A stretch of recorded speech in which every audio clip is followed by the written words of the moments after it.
30 years ago, golf legend Gary Player, now 72, won his third and last Masters tournament in Augusta, Georgia.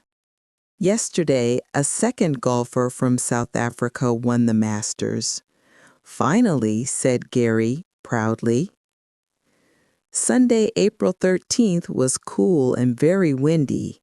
Only 9 of the 45 golfers managed to shoot par or better.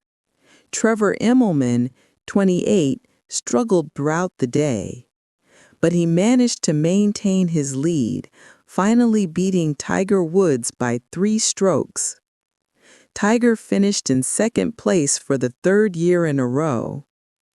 Trevor was PGA Rookie of the Year in 2006, but since 2006, he had won only one PGA tournament.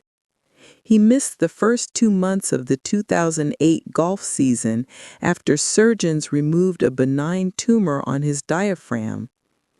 The tumor, coincidentally, was the size of a golf ball. Trevor played poorly in the tournaments he entered after recovering from the surgery.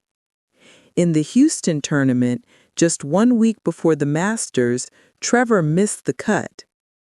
In professional golf tournaments, the cut occurs after the first 36 holes. Half the golfers, the ones with the worst scores, are dropped from the tournament. They earn no money. In Britain, where bookies always post the odds for the Masters, Trevor was a long shot. But anyone who bet $10 on him before Thursday would have won $800 on Sunday. In 2 weeks, Trevor had gone from worst to first, from failing to win a dime in Texas to wearing the prized green jacket in Georgia, and $1.35 million.